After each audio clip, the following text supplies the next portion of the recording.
The bitter wind screamed across the desolate ridges of Glacious Prime, a frozen hell that showed mercy to no living thing, hurling shards of ice through the narrow mountain pass until each one cut like glass against exposed skin.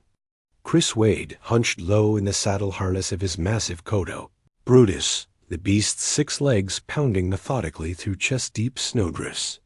Breath burst from Brutus's armored nostrils in great clouds of steam that froze mid-air, scattering like crystals in the relentless gale. Chris's thermal visor was half fogged with condensation, his white cloak snapping violently behind him like a battle flag. He had long ago grown used to this kind of weather, to the bone-deep cold and the howl of storms that never ended.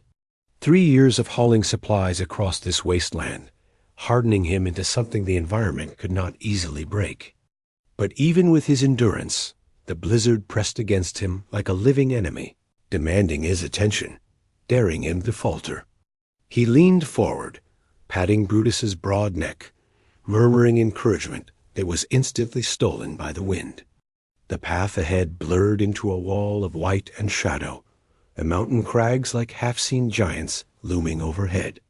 He scanned for movement, for the treacherous cracks in the ice that could swallow man and beast whole.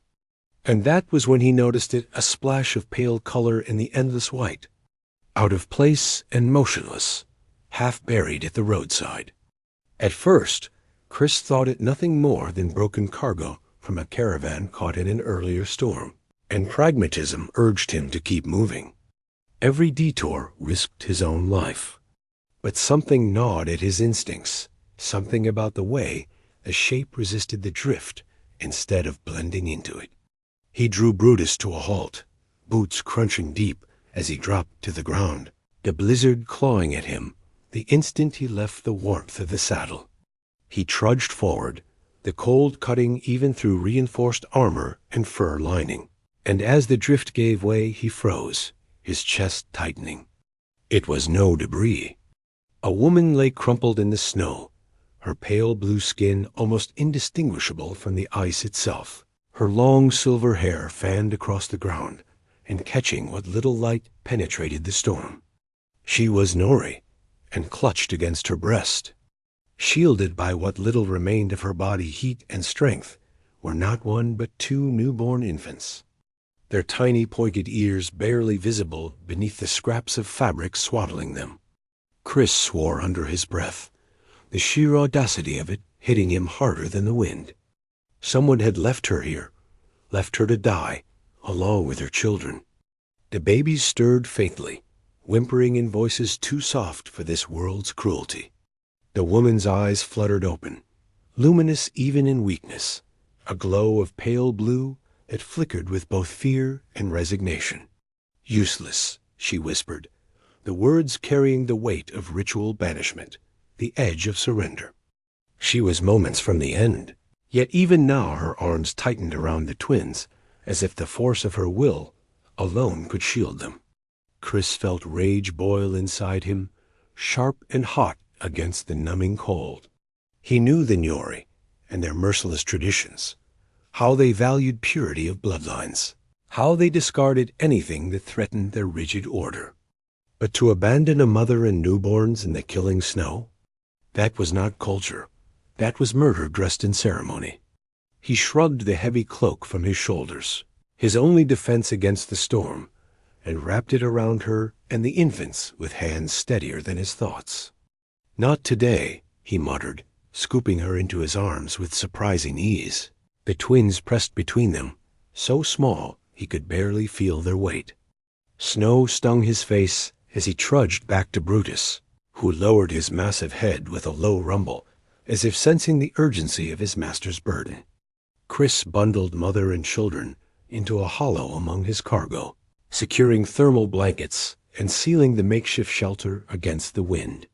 He crouched low, making sure the heater's glow reached their fragile forms, the woman's breath uneven, but steadier, already in the growing warmth. She looked up at him, confusion and disbelief trembling in her luminous eyes. "Why?" she managed, her voice frayed, but still edged with a pride that refused to die. Chris met her gaze, his jaw tightening, and for a moment the storm seemed to fall silent around them. "Because that's what humans do," he said simply, tugging the blankets tighter. "We help." He turned back to Brutus, mounting once more as the Kodo surged forward into the storm. But now he carried more than cargo. He carried lives he knew would paint a target on his back. The Nuri would not forgive this interference. Yet as the blizzard roared louder and the weight of choice settled in his chest, Chris knew there was no turning back. In the frozen heart of Glacious Prime, he had found something worth more than survival, and he would see them safe, no matter the cost. The cave was a hollow of shadow and stone, its jagged mouth half sealed by a drift of ice and snow. And when Chris led Brutus inside, the sudden muffling of the storm was so profound it rang in his ears like silence had become a sound of its own. The Kodo snorted, steam rising from its nostrils as it shook the frost from its armored hide, while Chris worked quickly, unloading a portable heater and coaxing it to life. Orange light flared and hummed, casting warmth into the frozen gloom until the air softened enough for breath not to sting the lungs. He turned back to the woman, to Kira, as she stirred in the nest of blankets he'd rigged from spare thermal sheets and insulated canvas. Her silver hair damp with melted snow, her skin still pale but no longer the shade of death. The twins whimpered faintly, restless in her arms, their small fists curling against the world as if they knew already how hard it would be. Chris crouched beside her, offering a cup of heated broth from his ration kit, steam curling upward between them. She stared at it with suspicion first, then with the reluctant hunger of someone who had gone too long without the luxury of choice. Her fingers brushed his as she took it, slender and delicate, but trembling with exhaustion. And he felt the unexpected jolt of contact, a reminder that she was not only alive, but clinging to it through sheer defiance. "I should not be here," she whispered after the first sip, her voice raw but gaining strength. "I was cast out, abandoned. The council decreed my end, and so it is meant to be."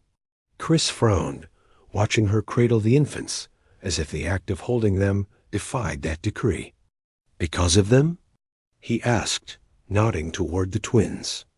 She looked down, luminous eyes softening with love and sorrow in equal measure. Twins are not permitted. They are seen as omens of division. In our traditions, such children are separated at birth, raised apart to prevent imbalance. To bear them is shame. To keep them is death. Chris's jaw tightened as anger flared, but he swallowed it, knowing rage alone would not change what had already been carved into her life. He instead glanced at the infants, noting how they squirmed, but did not cry in the warmth, how their faint breath puffed evenly against her chest. "They deserve names," he said, his voice firm, not as suggestion, but as truth spoken aloud. Kira blinked, as though the idea itself was alien. Names hold power. To name them would acknowledge their right to exist. I have no right left to grant them such a gift. Chris leaned closer, his gaze steady. "Then I'll do it. I saved them. Where I come from, that counts for something." He thought for a moment, recalling the few fragments of beauty he had seen in a world made of ice and silence. "Arya," he said at last, nodding to the one with slightly sharper ears, and Luna, to her sister, who stirred with a soft, sighing sound that seemed almost like agreement. Kira whispered the names as if tasting them, the syllables lilting in her accent, and for the first time since he'd found her, she smiled, faint and weary, but real. "Arya and Luna," she murmured, pressing her lips to each tiny forehead. The warmth in her expression was enough to thaw something inside Chris that had been frozen far longer than the cave around them. As the storm raged outside, they sat together in the glow of the heater, bound not by duty or chance, but by a fragile thread of compassion that neither of them had expected to find. Chris watched the twins settle, watched Kira draw them close, and felt the weight of his decision settle heavier with each passing heartbeat. He could still turn back, still leave her at the next trading outpost, and pretend he'd never seen her. But he knew, even then, it was a lie. In choosing to save her and the children, he had already bound himself to them. And as the wind howled against the mountain, and Brutus huffed in the dark like a sentinel beast, Chris Wade understood that his life had just changed forever. The storm outside raged through the night, but when it finally broke the following day, it left behind a world remade white dunes, sculpted by wind into jagged ridges, the air heavy with silence, broken only by the groan of shifting ice. Chris knew they couldn't linger. The Nuri were relentless when enforcing their decrees, and if Kira had been abandoned here, it was likely a hunting party was already sweeping the mountains to confirm her death. He packed quickly, checking Brutus's harness and securing his cargo, though now the most precious load he carried was not the sealed barrels or trade crates, but the fragile trio he had taken under his protection. Kira moved more easily than she had the night before, her strength returning in increments, though the exhaustion of childbirth still clung to her like frost on stone. The twins, swaddled tight, were calm in her arms, their tiny faces pale mirrors of their mothers, and every so often their eyes flickered open with a clarity that unsettled Chris.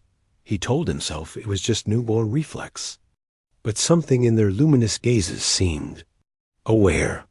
He shook the thought away and focused on the path. Brutus trudged forward, each step a deliberate conquest of the snow.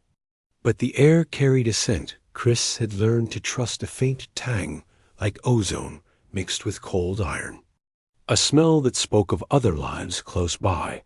He felt the prickle of instinct down his neck, the same gut-born warning that had saved him in countless scrapes. They weren't alone, Kira noticed too. Her luminous eyes darted toward the ridge above them, her posture stiffening. "Hunters," she murmured, clutching the twins tighter. "They will come for me." "For them." Chris drew his visor lower, grimacing. "Then we'll make sure they don't find us." She hesitated, torn between fear and knowledge, then gestured to the cliff face ahead, where a veil of ice hung heavy like crystal curtains. "There is another way. Beneath the mountains. The frost veins." Chris raised a brow. "Frost veins?" She nodded, already sliding down from Brutus with a grace that belied her frailty. "Ancient tunnels carved by my people, long before we built cities of ice. Few remember them now, but I was of the council once. I know where they lead." The word council still caught in her throat, bitter with betrayal. Chris didn't question her further. Hunters on open ground were death. If she had another path, they'd take it. Together they found the fissure, half hidden by snow and stone, and slipped inside, the air instantly warmer, a low hum reverberating through the rock as if the mountain itself breathed.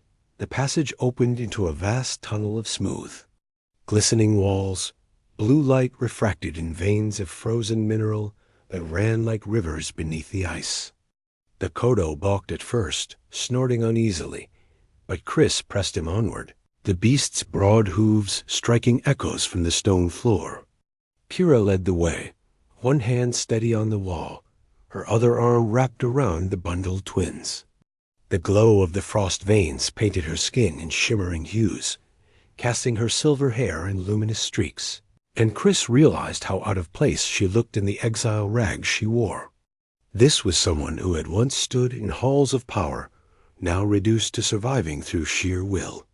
The tunnels twisted downward, the air thick with mineral tang, and Chris felt his sense of direction unravel with each turn. He caught himself glancing back, expecting shadows, and once or twice he thought he heard the echo of other footsteps chasing theirs. Kira seemed to sense it too. Her voice was low when she spoke. "They will not forgive this. To take me back is death. To take the children. Worse." She did not say the word, But Chris felt its weight. Execution. He gritted his teeth, adjusting the strap of his blaster. Then they'll have to go through me first. She looked at him, eyes luminous and searching, as if trying to gauge the truth of his words. In the silence that followed, the twins stirred, and for a moment the walls of the tunnel seemed to shimmer brighter, as though responding to their presence. Chris froze, certain he had seen it, a subtle pulse in the frost veins, golden light threading briefly through the blue. Kira noticed, her breath catching. "It begins," she whispered, though she would not explain. He didn't press, not yet. But deep inside, Chris felt it the turning of something vast, a current beneath the ice that had swept him into its flow the moment he'd stopped on that mountain pass. And as Brutus carried them deeper into the ancient veins, with hunters closing somewhere behind, Chris Wade understood he was no longer just a cargo hauler on a frozen world. He had stepped into a story far older and far more dangerous than he could have imagined. The deeper they went, the more the tunnels seemed to change, until Chris felt like he was walking through the arteries of some vast sleeping giant. The frost veins glowed faintly underfoot and along the walls. Veins of crystalline ice shot through with streams of blue light that pulsed slowly, like a heartbeat. The air grew warmer with every step, humidity rising until his visor fogged and droplets of water trickled down the smooth walls and rivulets. Brutus snorted nervously, shaking his heavy head as if even the beast could sense they were treading on sacred ground. Chris adjusted his grip on the reins, his other hand resting instinctively on his blaster. Though no weapon could have steadied the weight pressing on his chest, the uncanny sense that they were being led, guided, toward something they could not yet see.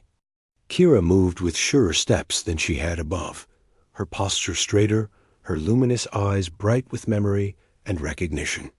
She whispered words in her native tongue, soft invocations that seemed to soothe the twins, who rested against her chest in silence, wide-eyed and watchful.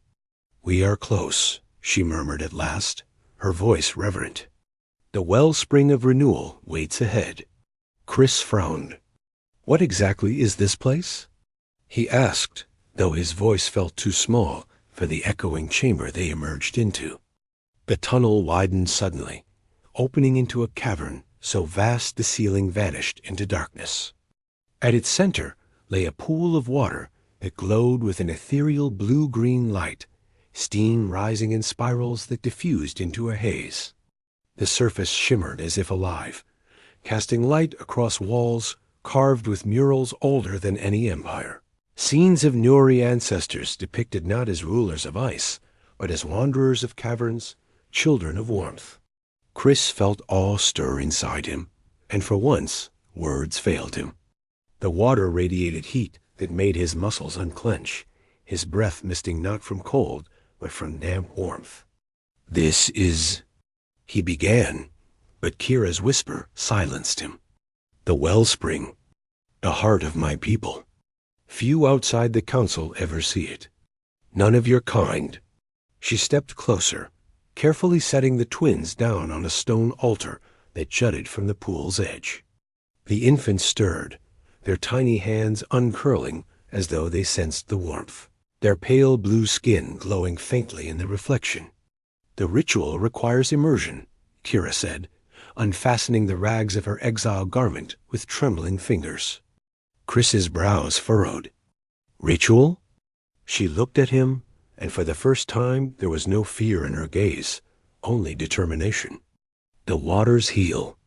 They cleanse body and spirit. If we do not pass through them, I will not endure, and the twins will not survive the hunters that follow.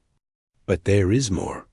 The legends say the wellspring reveals truth, binding those who enter it together." Chris hesitated only a heartbeat, then began to strip away his armored plates, the cold metal clattering against the stone floor. His muscles ached from days of strain, his ankle throbbed from a twist suffered in the tunnels. But when he lowered himself into the pool, the heat hit him like fire and balm all at once. He gasped, the sensation coursing through every nerve, as if the water itself sought out wounds and soothed them. Kira followed, her silver hair spreading in the glowing currents, her lithe form shimmering as if her skin drank in the light.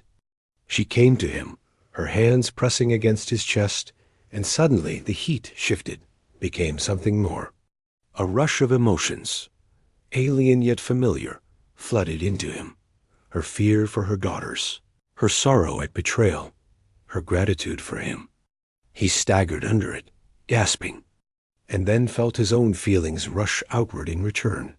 His rage at injustice, his stubborn resolve, the fierce protectiveness that burned in him like a brand. Kira's lips parted in wonder. "Do you feel it? The bond?" Chris nodded, though words seemed impossible. The twins cooed from the altar, and suddenly the waters glowed brighter, their pale bodies bathed in light that shifted blue to white to gold.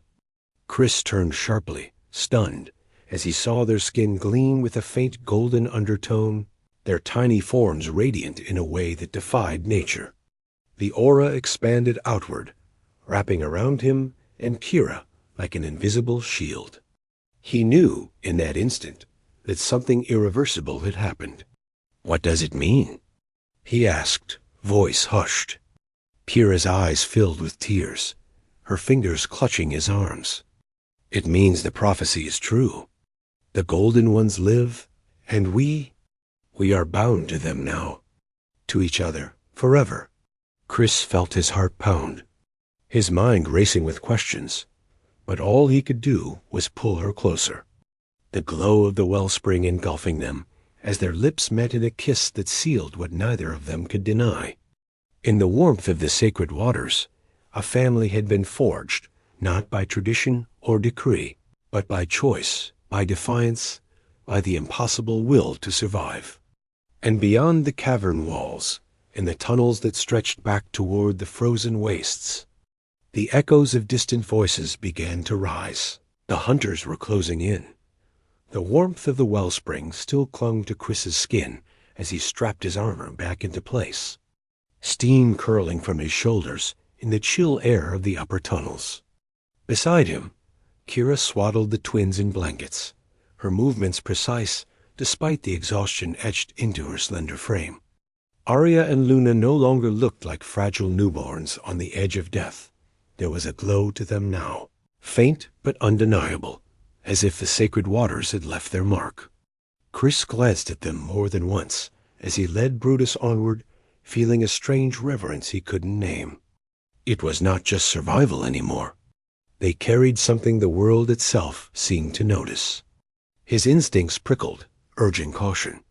The tunnel ahead sloped upward, and through a curtain of frost, he caught sight of daylight bleeding into the dark. But between him and that exit stood silence too heavy, too watchful. He knew they weren't free yet. Kira must have sensed it as well. Her grip on the twins tightened, and her voice dropped to a whisper. "They are near. The hunters. I can feel them in the veins." Chris nodded grimly, tightening his hold on his blaster. He had been preparing for this moment since the mountain pass, knowing that saving her meant drawing the wrath of her people. They emerged from the tunnel onto a snow-swept slope, and below them in the distance glowed the lights of New Anchorage, faint and flickering against the endless white. Relief flickered in Chris's chest, but it vanished instantly as a shadow fell across the entrance.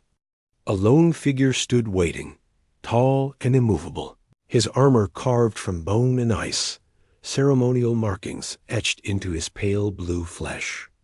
In his hands he carried a staff topped with a glowing orb, its light pulsing with restrained power. Kira froze, her face blanching. "Talamir," she breathed. The name hung like a curse in the freezing air. Chris leveled his blaster, stepping forward to shield her. The High Hunter's voice rolled over them, deep and resonant. The outcast and her abominations, and the human fool who thinks he can shield them. Chris steadied his aim. "Step aside. We've got no quarrel if you just let us walk away." Talamir's lips curled into something colder than a smile. You speak of peace while wielding weapons. Typical human contradiction. But you cannot deny truth. Twins bring ruin. This is known. I will end this now. The staff flared, a bolt of energy lashing out toward Kira and the infants. Chris shouted, moving to intercept, but the blast never struck them. Instead, it shattered against an unseen barrier that rippled into view, golden light blossoming outward from the twins like a shield. The force rebounded, slamming Talamir back a step, his expression cracking with shock. The glow intensified, wrapping Chris and Kira in its embrace, and for a moment, Chris felt it surging through him, magnifying his strength, his reflexes, his very will. He looked at Kira, whose luminous eyes were wide with awe. The bond, she whispered. The waters protect us through them. Talamir recovered with a snarl, discarding his staff for a blade of crystallized ice that unfolded from his armor. He charged, faster than any human should have been able to see, but Chris was already moving, instincts honed by the golden current coursing through him. He ducked under the first swing, his shoulder driving into the Nuri's midsection, the impact reverberating through the slope as both men crashed into the snow. The fight was brutal, raw strength and desperate survival. Talamir's speed was inhuman, his strikes precise and deadly.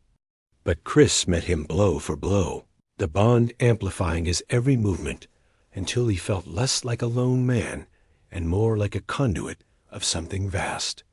Blows landed.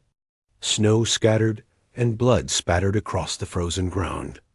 Chris finally broke through the hunter's guard, slamming a fist into his jaw hard enough to send him sprawling. He leveled his blaster, chest heaving, ready to finish it. But in that instant he saw Kira clutching the twins, their golden glow pulsing like a heartbeat, not with violence, but with protection. He lowered the weapon slightly, his voice low but steady. I'm not killing you. That's not how we do things.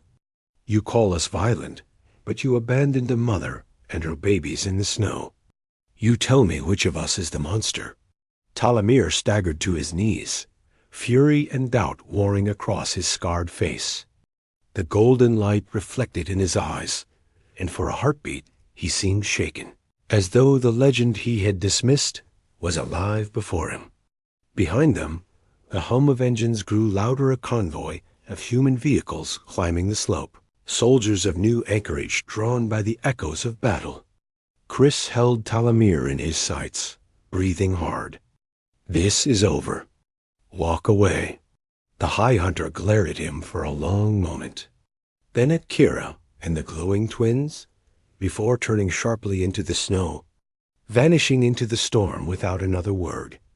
Chris sagged with exhaustion, his breath frosting in the air as the humans arrived, headlights cutting through the blizzard. Kira pressed close to him, her face pale but proud, the twins nestled safely against her chest. Do you think he will return? She asked softly. Chris glanced at the storm where Talamir had disappeared, then down at the infants, whose glow had already begun to fade into their skin. Yeah, he admitted. But next time, we'll be ready. And as the soldiers helped them into the convoy, he realized he was not speaking only for himself. He was speaking for all of them, his new family, and the future that had just been born in the snow. 6 months later, the storm still never left Glacious Prime, but life in New Anchorage had shifted in ways Chris Wade would never have believed when he first rode that mountain pass alone. The little house on the edge of the settlement's perimeter fence had become his anchor, its walls patched with scavenged metal and reinforced glass that looked out toward the endless ridges. Every evening he stood on the porch with Brutus huffing contentedly in the snow nearby, watching the dim sun melt behind the peaks. Inside, laughter and soft voices filled the air. Arya and Luna had grown strong, their golden undertones no longer fleeting sparks but permanent, subtle glows beneath their pale blue skin. They toddled across the floor now, clumsy steps steadying with every day, their curiosity insatiable, their wide, luminous eyes soaking up everything. The settlement had taken to calling them the Golden Twins, half in awe, half in superstition. Human miners left small trinkets at the door, tokens of protection.